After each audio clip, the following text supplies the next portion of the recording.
This week on Art in the Air features artist Ann Klem, whose glass creations will be on exhibit at South Bend's For the Love of Art Fair. Next, a leading authority on leadership, Keith Kirkpatrick, describes symptoms, impact, and treatment of an unsuccessful leadership in his new book, Leadersick. Our spotlight's on author Sandra Young, whose sequel novel, Divinely Dramatic, will become available February 5th.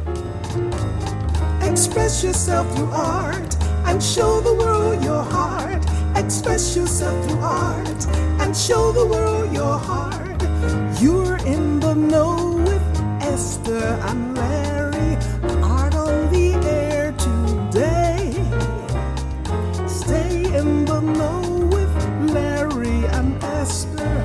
Art on the air our way. Express yourself through art and show the world your heart.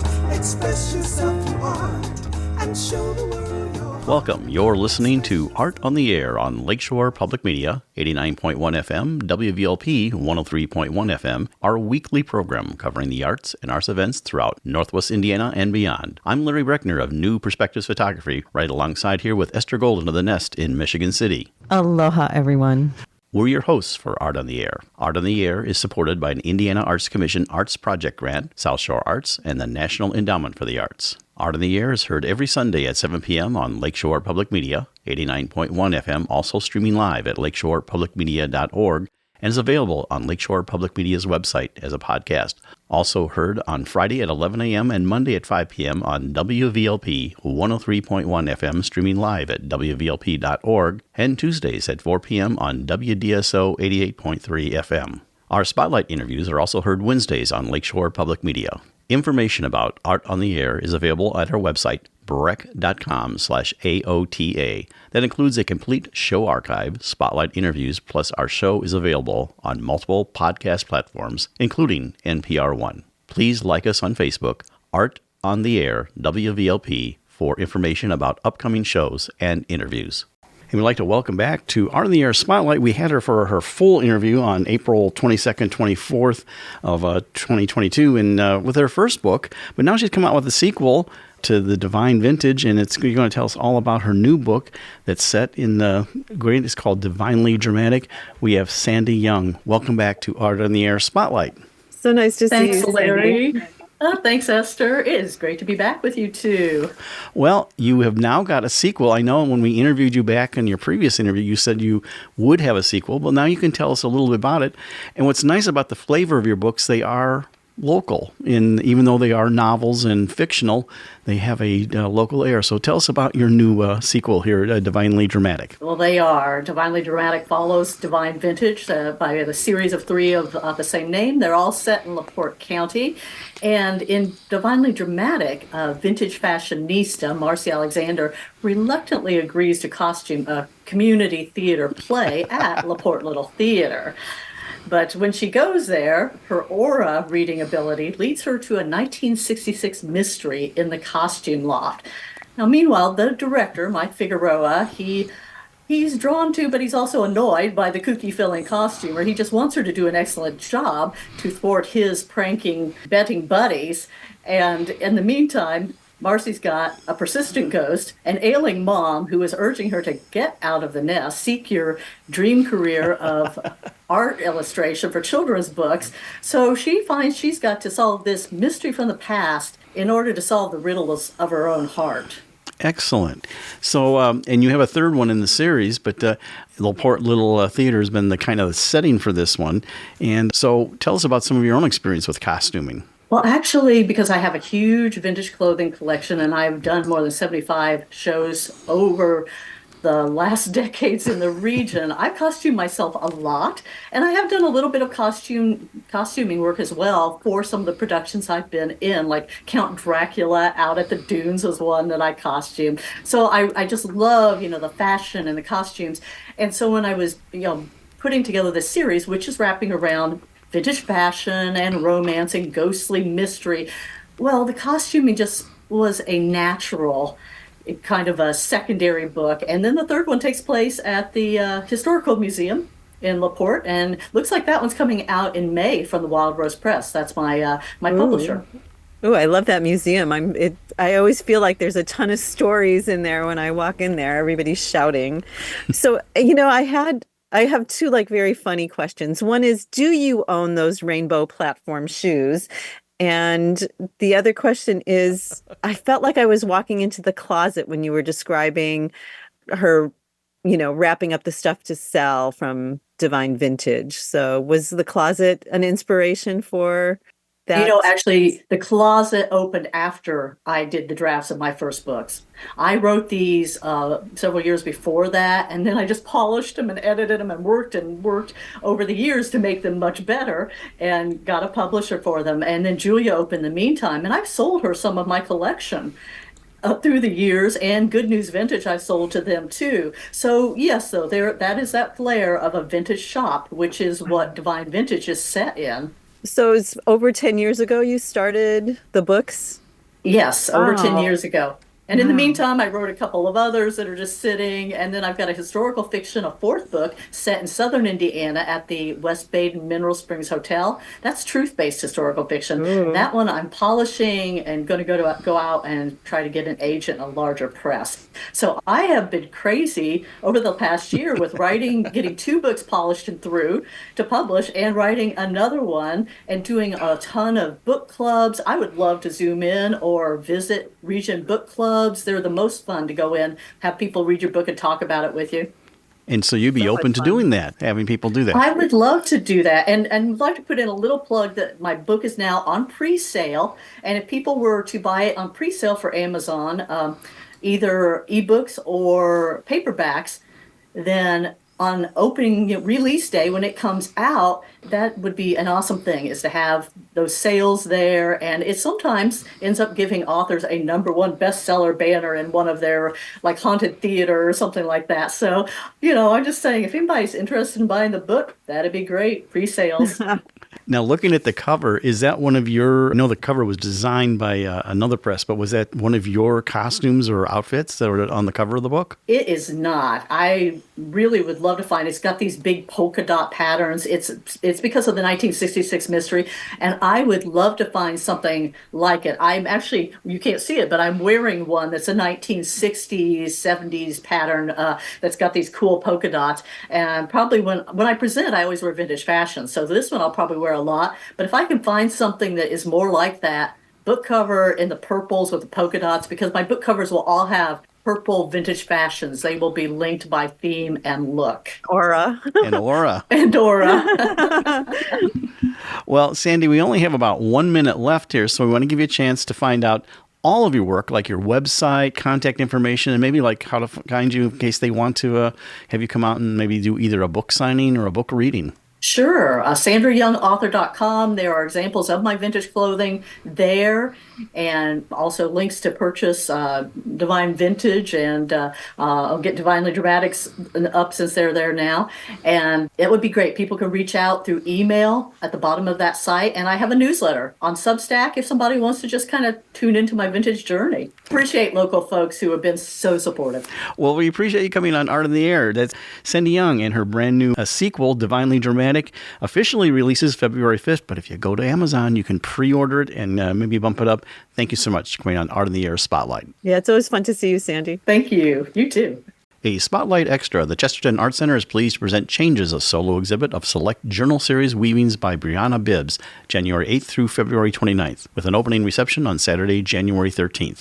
Art in the Air Spotlight and the complete 1-hour program on Lakeshore Public Media is brought to you by McCauley Real Estate in Valparaiso, Olga Patrician, Senior Broker. And as a reminder, if you'd like to have your event on Art in the Air Spotlight or have a longer feature interview, email us at aota@brech.com. That's aota@brech.com. This is Alan Harrison, author of Scene Change, a new best-selling book on the subject of nonprofit arts organizations, and you're listening to Art on the Air on Lakeshore Public Media 89.1 FM and on WVLP 103.1 FM. Thanks for listening. Underwriting for this Art in the Air feature interview is brought to you by the 2024 For the Love of Art Fair at South Bend Century Center, running February 17th and 18th. More information is available on the web at fortheloveofartfair.com. We would like to welcome Ann Klem to Art on the Air. Ann is a glass artist of both functional and artistic glass pieces.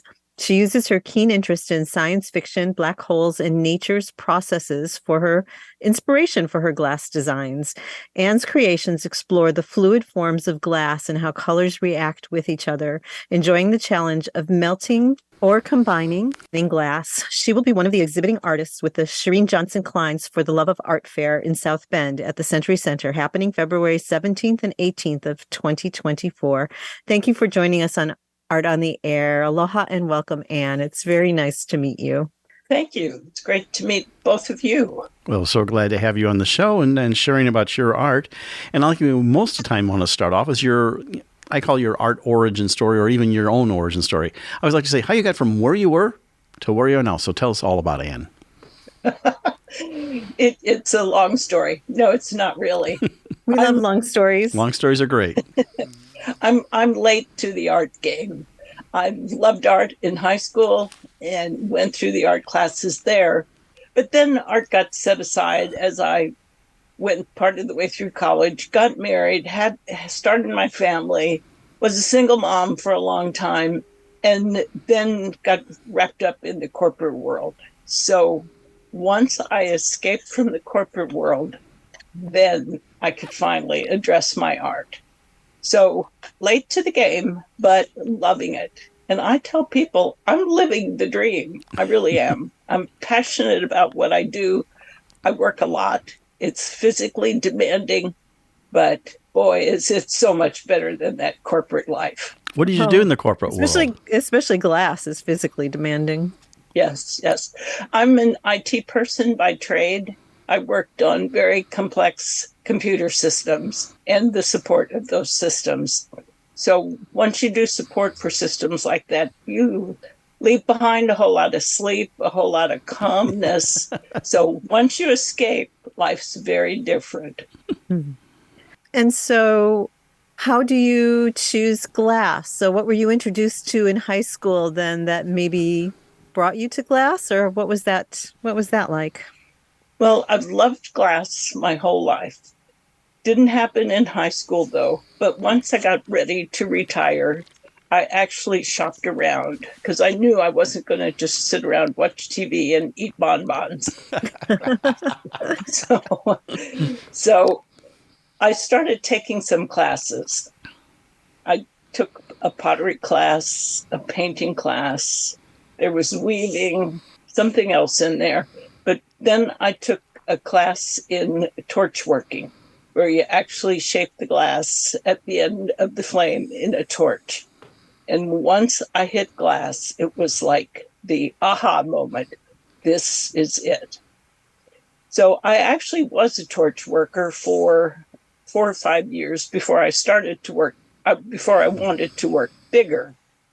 And then I took my first kiln forming class and understood how to make things like bowls and trays. And then more classes. I still take classes. I just attended one this past June, and I've already signed up for one at the end of June next year because I love learning. Are these classes in glass? Yes, they're all in glass. And I travel for them because there's no offering here in the local area. But in addition to that, I'm doing some research in folding glass. So I started doing the folding about 3 years ago and just folded simple little single sheets of glass. And I've progressed into creating woven pieces of glass and folding those. And now I'm moving into more folding thick pieces of glass. Imagine a piece of glass about 3/4 or an inch thick, and I'm going to fold that into something that really looks other than glass-like. I saw an image of the installation in the Netherlands, like 2 red towels hanging on a rack. Very attractive. Thank you. I was looking at the draped, streaked, twice folded one here. It's kind of got green and white and everything. And it looks, to glance at it, you don't realize it's glass at first. You think, oh, that's just like a piece of material. And here it is, beautiful glass. Thank you. See, my illusion is working. It's supposed to look like fabric. It's true. So what about the solid pieces? I was very intrigued because there's an artist in Illinois, Robin Kittleson, who also experiments with glass, and she'll toss minerals into the glass to see the reaction. And so it made me think about when you talked about blending the colors, and if anybody looks at your big block pieces of glass, what is the process for that I mean, it looks so mysterious and magical. Well, glass is always mysterious and magical. It has a mind of its own. So you may start out with a design in mind, a plan, a design, how you're going to execute it. And if you come close, we're winning. But the solids are often pieces in which I make the block first. I will take sheet glass and assemble it and fire it so that I have a block of glass once it's through the kiln. And making those thick blocks, the glass can spend like 3 weeks in the kiln because it takes a long, long time for that to cool down. You want it to be able to heat up reasonably fast, and you hold it at top temperature for almost a day. And then you got 2 weeks or so of cool down after that. Wow, that's fascinating. But when that's finished, then I have a block to work with. And the next phase is called cold working. And it is what it sounds like. We no longer heat the glass up. It goes first to the tile saw, where you cut away the big hunks that you don't need. And then you start the grinding process. Very coarse at first, and then finer and finer, and either up to a wonderful matte finish or all the way to full polish. So it's a couple of steps, the hot part and then the cold part. And so what was the process like? Because if you have the clear glass and then you have these layers of color in them, I'm specifically thinking of your sister's piece, where you have these very distinct clear and blue layers. So as you're layering the glass in the kiln, does it pretty much come out like you think, or is it, by now you pretty much know how to layer it, I guess, to get the effect. But I know when things get all molten, it's unpredictable, like lava, but yes, it is. I have an idea of how the glass is going to flow. The Three Sisters piece you're describing is actually 3 separate obelisks at this point, but it started as a single block of glass. And when I layered that, the pieces of glass stood on their skinny edge next to each other. So there might be 4 or 5 clears and then a blue, 4 or 5 clears and then a blue. And that's how I created the block. And then the first step was to take it to the tile saw and cut it into the 3 pieces. And then the grinding and on up through to the polishing. And I'm glad you brought that piece up. My sisters talk to me about that piece all the time.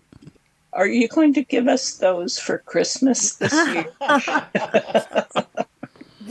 What is your answer to that? We'll see if they're sold by Christmas. But I have 3 brothers as well, so I have to work on the tres hermanos next. So tell us about your process. For someone who's completely doesn't know anything about working with glass, where do you get your glass? How do you start with that and everything? And also, where do you work with your glass? Good questions. My glass is called Bullseye glass, and it comes from Bullseye Glass Manufacturing in Portland, Oregon. It comes in a number of forms. Most of what I buy is sheet glass. So a full-size sheet is about 24 by 36 and weighs about 7 pounds. And it's 1/8 of an inch thick. Comes to me with the chemicals in it that create the colors. Because putting the chemicals in is not an environmentally friendly process. So the Bullseye folks have the stack scrubbers and the traps and all of that paraphernalia to keep the chemicals from getting into the environment.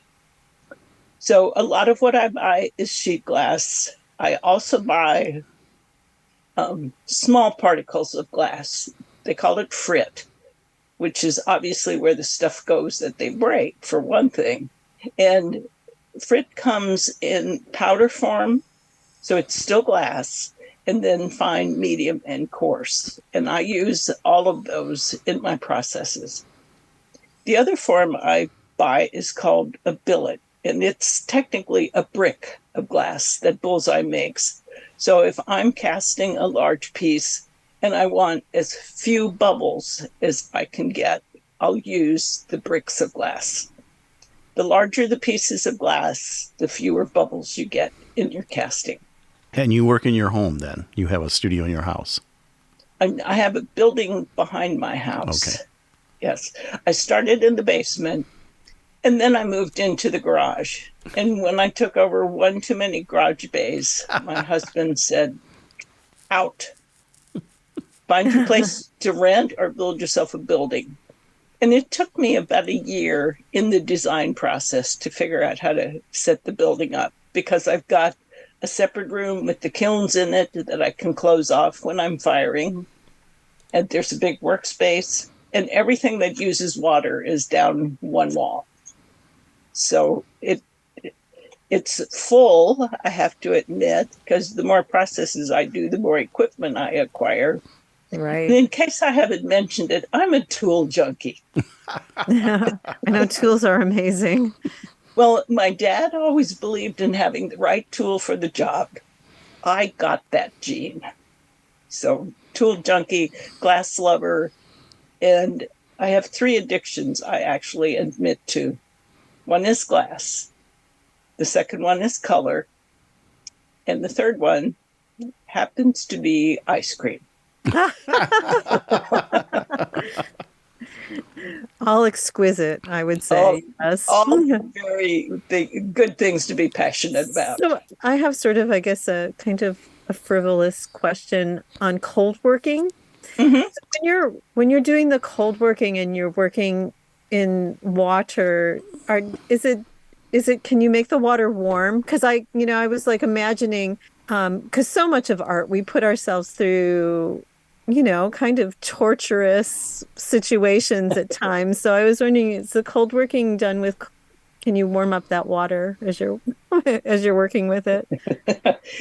Yes, you can. That particularly at the tile saw, because the tile saw is a big machine here, and I dress when I use the tile saw. I'm gorgeous in my full rain suit, my gardening boots, the full visor on the head, because a lot of water comes off the tile saw.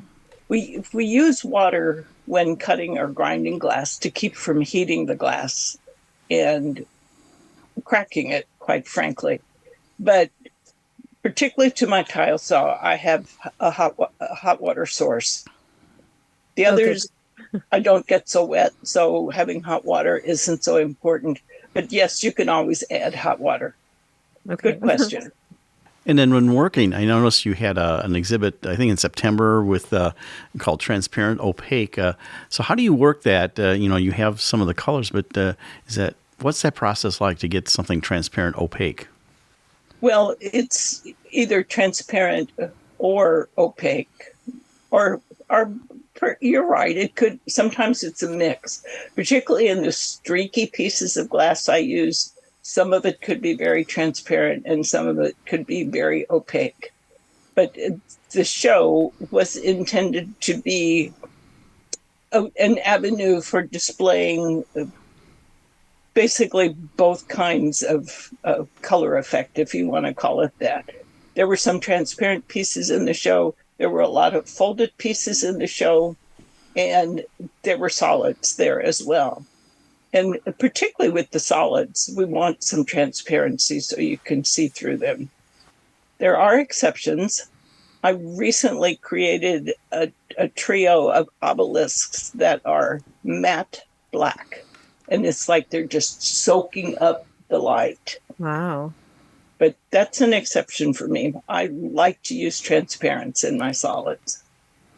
So when you're thinking about a piece, are you doing a bunch of sketches, and how do you transition from, so do you exhaust yourself with the folded pieces and then move to solid pieces, or what is your, I mean, like, because sometimes I like to bounce between what I'm doing, so what is your day like in the studio, I guess is what I'm asking.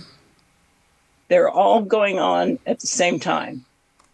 And the reason for that is they all take so long to develop. The folded pieces, for example, frequently have 6 different trips through the kiln, and each cycle takes about 48 hours. And the solids, I will work on until my arms are ready to fall off, and then I have to set it aside for another day. So the answer is yes, they're all going on at the same time. To begin each piece, particularly the solids, I do sketches, I do designs, and then in my sketchbook, and then particularly if it's a larger piece, I'll convert to a full-scale drawing and show different views, because that helps me in the build process. If I'm laminating multiple pieces of glass together, I need to understand how thick I can create each one and what I want the final result to look like.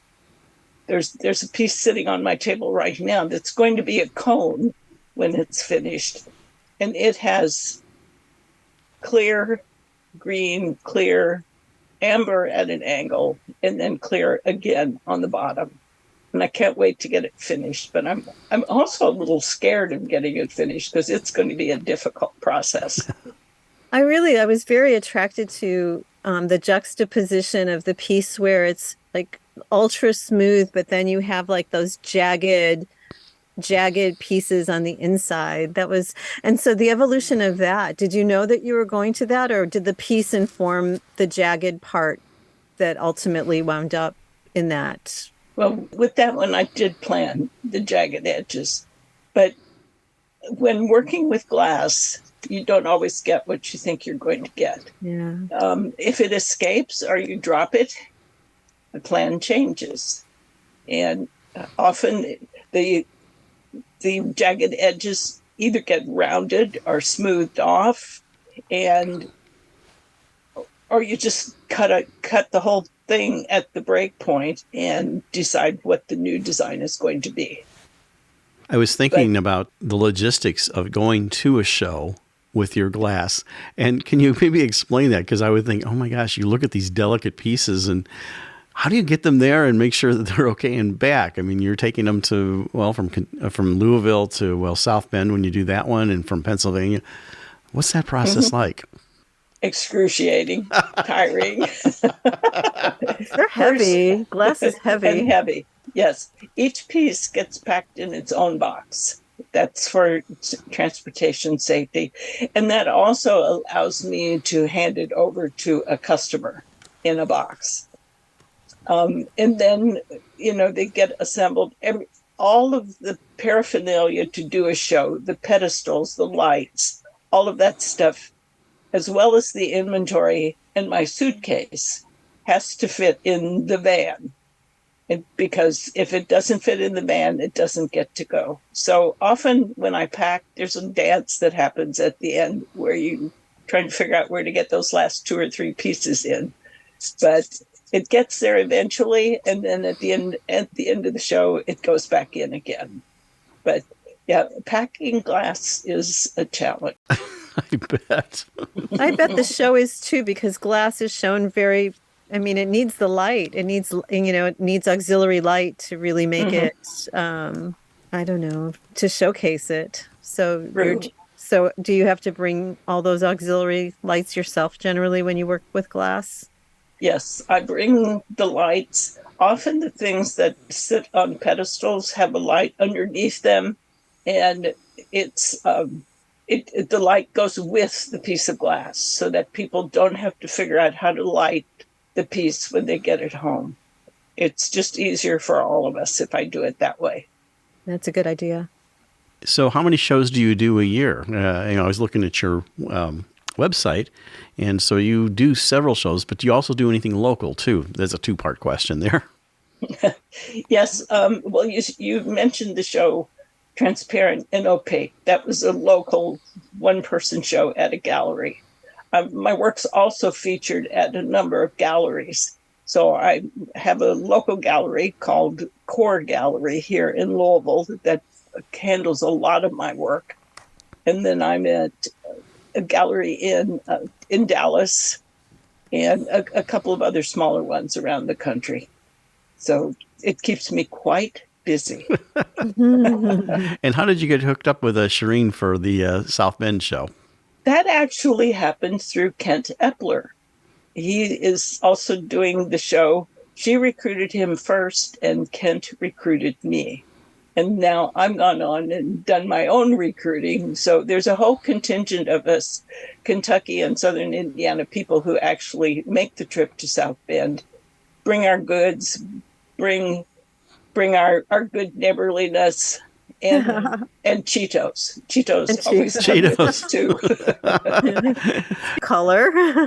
Yes. Well, we're about 1 minute left, and we did have Kent on for an interview before we had you on. But anyway, tell us a little bit how people can find you online, everything, and where maybe a future exhibit you have past South Bend.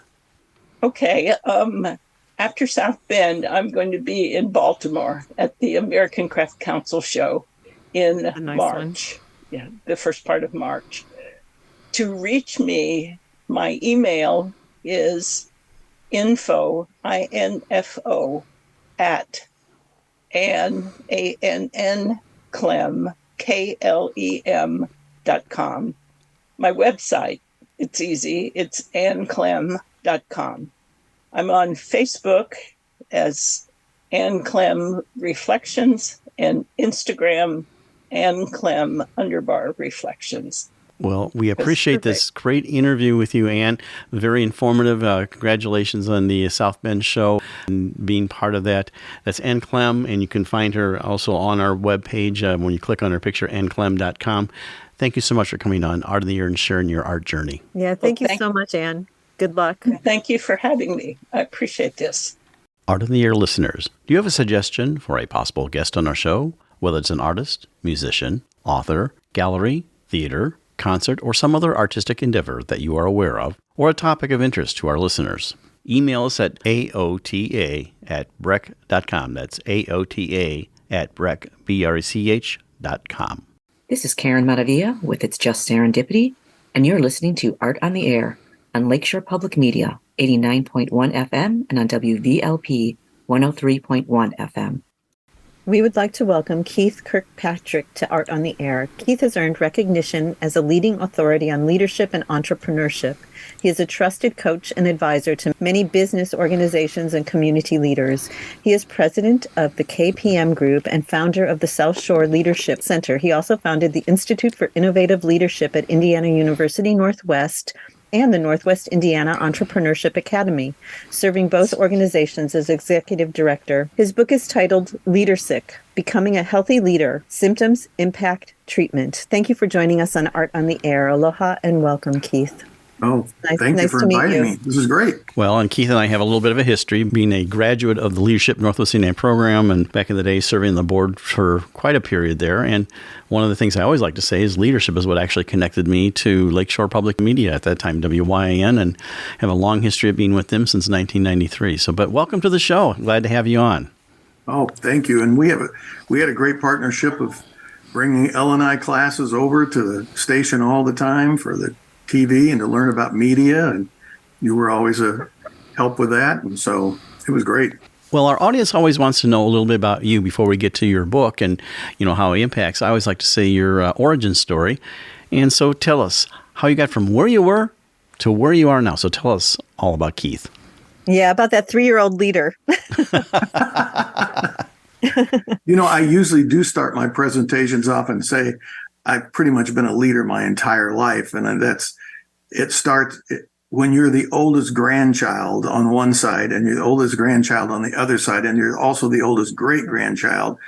From the very beginning, you're always told you're in charge, and if the kids mess up, you're going to be blamed. So you have to kind of assume responsibility for leadership really early on. So you're not too far. It might have been more like 7 or 8, that I got stuck with the 5-year-olds.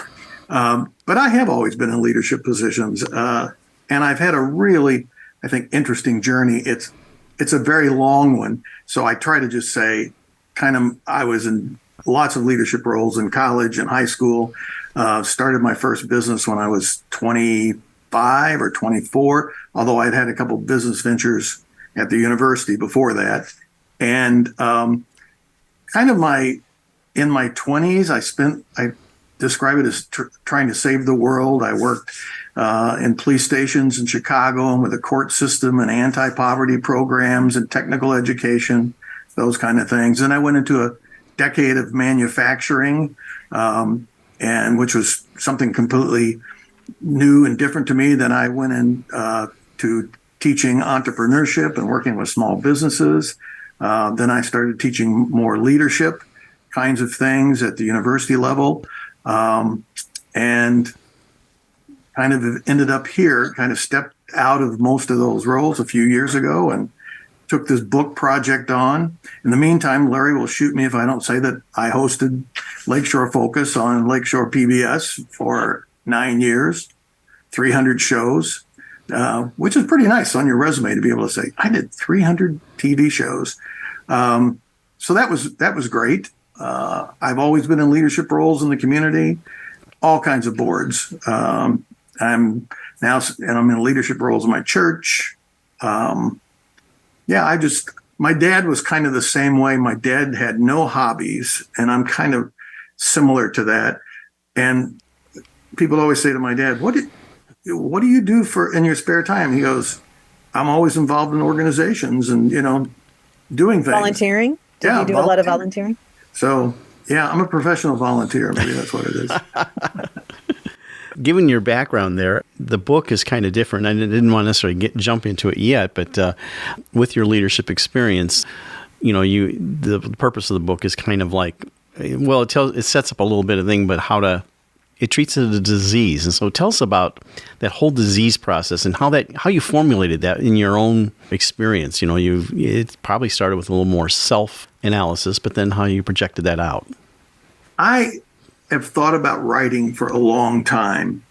And it's interesting because, and you'll see the dedication in the front of the book, I dedicate it to my dad and to the guy who kind of urged me to do the book, and a guy who told me that I was a good writer, and to the English teacher in college who told me I had absolutely no talent at writing.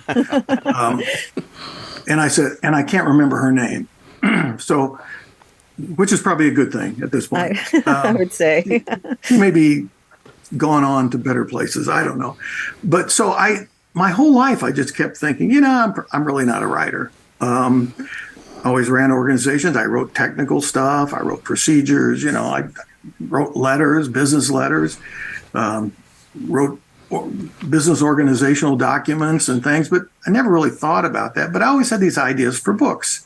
As time went on, I had more. And so I had kind of this stack of 6 or 8 ideas for books. And I thought, I'm going to jump in and write one of these.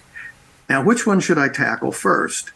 And I created this, and I tell people to do this, to really evaluate your book idea and see how it works. And I went through and it's like, okay, how big would the market be? How different would it be? How much competition is there to this type of book?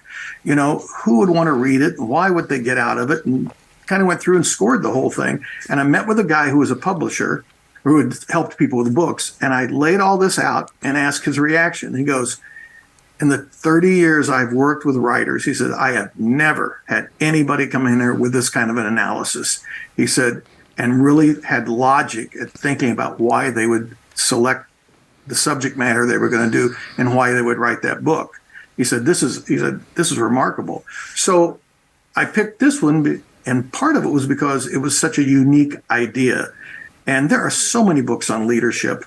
And I thought, I'm not going to write another book and say to people, here's how you do leadership. Here's the way you do it. And if you follow my formula, my recipe, you will become really great leader, or you will improve your leadership. Because everything I read says there's all kinds of ways to be a leader. And so I thought, what would be a little different? And I had been to a doctor's appointment years ago, and I remember sitting in the office, of course, waiting for the doctor to show up, right? As you do, sitting in there and you're hardly anything on and freezing to death and saying, why doesn't the doctor show up soon? So there was brochures on the wall, little pamphlets, and I picked one up, and one was a mental health thing. I don't mind sharing it because I think it's become more, about depression. And I was like, I feel like I kind of get depressed every once in a while. So it had symptoms on there. And there was like 11, and there were check boxes. And when it got to the bottom, it said, if you've checked more than 5 of these, you should talk to your doctor. So I'd checked like 7 or 8 of them. And I said, so what do you think? And the doctor said, well, maybe we should get you on some medication or whatever. So that idea stuck with me. And I thought, that's what leaders tend to do. They beat themselves up, but do they ever really analyze what's going on? Do they reflect upon what is happening when they are not functioning well? And I call that being sick. They're leadersick. And began to have just a lot of parallels. So the book is presented like that with symptoms. So a leader can look at the 28 diseases and can go through and check the symptom boxes. But I have way more than 10. For almost every disease, there's 20, 25 symptoms, and you may have some or a bunch of them. There's an impact section, so that is about, if you've got this disease, this is how it's going to affect your leadership and the people around you and the people you lead. And then there's treatment options, because it's one thing to analyze it and understand what it's doing to you, but the important part is, how are you going to get out of this? How are you going to fix it? How are you going to become healthier as a leader, a better leader? So that was kind of where the idea came from. And everybody kept saying, this is really unique. Nobody's ever written a book like this. Yeah, you get to the initial part of the book that kind of sets it up, which is, in like prose and section like that. But then when you look at it, you get the, like you were just talking about in the doctor's office, kind of a checkbox system where you check things off, an analysis set. So was that inspired by that little pamphlet? Yeah, it really was. And I thought, okay, I've got my own ideas about leadership. I've been a leader my whole life. I've been in roles. I have messed up a lot of times. So I've had moments in my leadership of like, things aren't really going that well, or this is not working or whatever. And I tried to take some time to reflect, but I also saw that leaders just don't take much time to reflect upon things. They just keep pushing. And if something messes up, they just kind of circle around it. They jump over it or start anew, just keep going. And don't oftentimes just pull back and go, okay, how can I fix this or how can I be better? And so following that methodology in the doctor's office, I thought this is probably a good way to do it. And it's unique enough that maybe people will say, this is kind of a fresh way to look at things. And that's what it seems to be as people are reading the book now. They're going, this is interesting. You're listening to Art on the Air on Lakeshore Public Media, 89.1 FM, on WVLP, 103.1 FM. So I've experienced personally 2 wildly different types of leaders. One is a quiet leadership that took a factious or even contemptuous group of people and developed it into a really wonderful working environment. And I've also experienced a wonderful team of people completely destroyed by the executive director. And so I'm wondering, like in both of those scenarios, especially with the executive director, I wonder, in your experience, who oversees the executive director, because in this organization, the executive director's word was everything, but they had no idea what was going on internally with the staff. Well, in both those examples, first of all, the person who's very effective, a leader who's effective, still makes mistakes, and so nobody's Nobody's perfect. Nobody's healthy their entire life, right? We all get sick. You're going to do something. And you're even going to maybe break your leg or get a really serious bruise on your head or something. So that's what happens even to good leaders. But the really kind of lousy leaders, they probably are so infected with so many things going on that it's really difficult for them to be effective. Now, they may be a strong leader. It doesn't mean that they're a real effective leader, or even if they're effective, it could be in a very negative way. And so there's two things I talk about in the book. The first is I'm not talking about human frailties here. These are things really specific to leaders, like you think you're right all the time, or you don't know how to delegate work, or you work everybody to death, those kind of things. But I do talk early in the book about integrity and honesty and trust, and say these lack of those, or some version of them being weak, is really not a disease. It's a basic fundamental of being a healthy leader. It's like I say, so what does almost every medical profession tell you? In order to live a healthy life, you need to do what? What do you think? What does a doctor always say to you? In order to lead a healthy life, you need to have balance. Okay, have balance. Exercise. Exercise. You're on the right track, Esther. What? Eat right. Eat right. Drink lots of water. Yeah. And get plenty of rest. So it's like, if you do those things, your chances of being healthier are much higher. So I say in the book, if you are honest, if people can trust you and you're a person of integrity, you can pretty much work through any disease, because people will help you. They'll want to be part of your healing process. But if you haven't got those things, why would I want to help somebody who's in a leadership position who I just can't trust, or who's always dishonest with me, who is just or just not good to their word, or their integrity is just so horrible. People do follow those folks, but when things go bad, those people end up in prison. They end up being ostracized by society. They get a label of being the worst leader in the world, that nobody wants to hire them or bring them on. And so they pay a price for that. So I think it's really important to follow that little adage, that motto, that mantra of be honest, be trustworthy, be a person of integrity, and you can overcome any leadership disease. Not so much on leadership diseases, but as a follower of a leader. And sometimes you're in a situation where you cannot escape that leader, and they have toxic leadership. How do you deal with that as a follower? You may be working for an employer who, I always hated the four-letter word boss, but someone who really how do you deal with that kind of toxic situation if you're maybe not in a position to leave? I come at this probably a little bit different, Larry, because I think that everybody has the potential to be a leader. And even if you have a boss or a leader that you're following, you still have a really important role.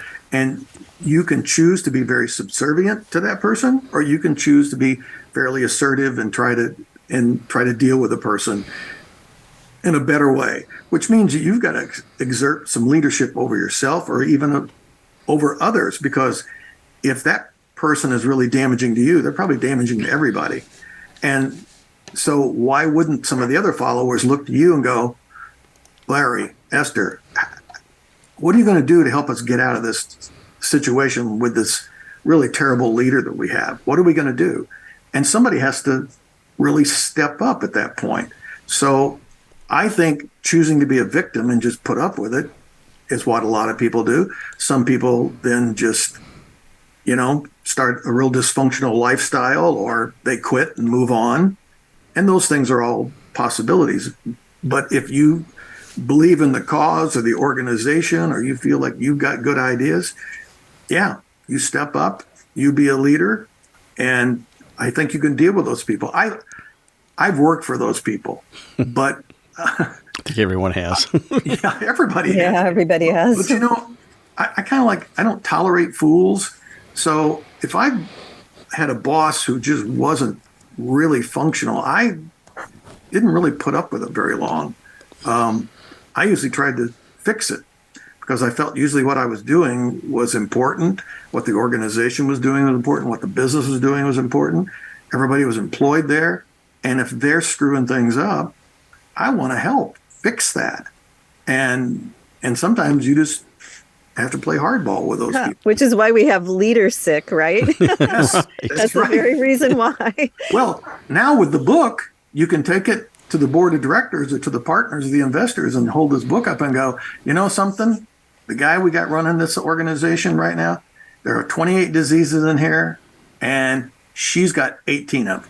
28 of We them. really want this person running this organization. Well, tell us a little bit about, you've categorized the diseases in various categories, like self-style people. And so go through those and some of the symptoms that and fixes that you have. Yeah, the first thing I came up with was that there are 5 groups of diseases. The first is about yourself, just kind of how you understand who you are and how aware you are of how you function. And so that's things like you have too big of an ego, or you rely upon power, or you think you need to be perfect, those kind of things. The second area was capacity. It's just like, this is the load you take on and the balance you have, like you talked about earlier, Larry. What's the balance in your life? And so how much can you really take on? And the very first disease in there is called explotonomy. And if you really look at it, it's explotonomy, which almost is too much on your plate. Just read, the words have moved around a little bit. But almost every leader, as soon as they see that one, go, yep, I got that one, or I've had it. I've learned to balance my life. But the vast majority of leaders, that's probably that's the common cold right there for a leader. And the rest is just kind of you wander around, you just, you're unable to integrate your personal life. You just work as everything for you. Not picking the right team. Not picking the right team is assignment. That's another group. It's like how you assign the work, how it's divided up. You think you're too good for certain things to be done, or you expect everybody to be perfect, or you're over passionate. This is a real typical one for people in the nonprofit world. They're over passionate. It's called exocardio. So like your heart, it's way too big for this, and everybody sees that you're killing yourself for the cause, and you expect everybody else to do the same thing. So that's the assignment. Another one's style, just kind of how you approach things. There's 2 real favorites in here. One's called do or die-tus. That's the typical slogan of we're going to do it or die. And we've worked for leaders, or we've had leaders, right? That's like, you're going to kill us. You are just absolutely going to kill us if you don't kill yourself first. So, and you can see then some of these diseases could link together. So you could have exocardio. You're so passionate, but because you're going to do it no matter what it takes. So, and the other one, people always love this one, is cranial rectilitis. You only have to think about that for a moment and see what that is. But it's interesting. Cranial rectilitis is you just have an obscure view. You cannot see things clearly because cranial rectilitis. And the last is people, just how you deal with people, what you expect of them, how you handle them. And that's about conflict and criticism, and you can't pick the right people, you can't build a team, you don't know how to teach people, those kind of things. Control. So your book is available. This one came out originally in 2022, if I'm correct. But do you also do speaking engagements regarding your book? Oh, yeah. I'd love to work with some groups like that. I love working with groups, leading a discussion, just talking to them about the book. I really want to hear how people are using the book. That's an important piece, and it feeds back to the website. So the website is leadersickbook.com, and you can listen to the diseases being pronounced, and you can look at the definitions, and you can download symptom sheets and impact sheets from it, as well as order a book. In our last minute, anything else on the horizon for you outside of the book? Yeah. Do you have a speaking engagement booked? I know what the second book's going to be. It's going to be stories about how people have had these diseases and how they overcome them. So I think that'll be really the natural flow of this. I'm working on a couple other things that are just a little unrelated. I'm resurrecting a group in this region called Region Leaders. That's real exciting. We've already got about 300 members. And I'm working with some universities on programs for people who are highly accomplished who want to continue their careers and rethink what they're doing. And so I'm working with Stanford and Harvard, Notre Dame, Oxford, and some universities like that on setting up programs. And that's real exciting too. Oh, that sounds exciting. Wow. Well, if you want to know where it is, you can go to leadersickbook.com and you can find out more about that. You can also go to keithkirkpatrick.net to find out more about Keith. And he also has a Facebook page, Keith Kirkpatrick 79. Keith, it's been a real pleasure reconnecting with you after this. We've been knowing each other for quite a few years and appreciate you coming on Art on the Air. I really enjoyed it. Thank you so much. Larry. It was a pleasure. Thank you, Esther. Next week, Art on the Air features nonprofit executive Alan Harrison discussing his new book, Scene Change, about how nonprofit arts organizations need to be completely revamped. Next, Jay Weinberg, described as the Mark Twain with a paintbrush, producing a thought-provoking and diverse body of work. Our spotlight's on Chris Acton's over 55 beginning weaving class. We'd like to thank our guests this week on Art on the Air, our weekly program covering the arts and arts events throughout Northwest Indiana and beyond. Art on the Air is heard Sunday at 7 p.m. on Lakeshore Public Media, 89.1 FM, also streaming live at lakeshorepublicmedia.org, and is available on Lakeshore Public Media's website as a podcast. Art on the Air is also heard Friday at 11 a.m. and Monday at 5 p.m. on WVLP 103.1 FM, streaming live at wvlp.org. Our Spotlight interviews are heard every Wednesday on Lakeshore Public Media. Thanks to Tom Maloney, Vice President of Radio Operation for Lakeshore Public Media, and Greg Kovach, WVLP's Station Manager. Our theme music is by Billy Foster with a vocal by Renee Foster. Art on the Air is supported by an Indiana Arts Commission Arts Project grant, South Shore Arts, and the National Endowment for the Arts. We'd like to thank our current underwriters for Lakeshore Public Media, Macaulay Real Estate in Valparaiso, Olga Patrician, Senior Broker. And for WVLP, Walt Breidinger of Paragon Investments. So we may continue to bring you Art in the Air. We rely on you, our listeners and underwriters, for ongoing financial support. If you're looking to support Art on the Air, we have information on our website at breck.com/AOTA, where you can find out how to become a supporter or underwriter of our program in whatever amount you are able. And like I say every week, don't give till it hurts. Give till it feels good. You'll feel so good about supporting Art on the Air. If you're interested in being a guest or send us information about your arts-related event or exhibit, please email us at aota@breck.com. That's aota@breck.com, or contact us through our Facebook page. Your hosts were Larry Breckner and Esther Golden, and we invite you back next week for another episode of Art on the Air. Aloha, everyone. Have a splendid week. Express yourself through art and show the world your heart.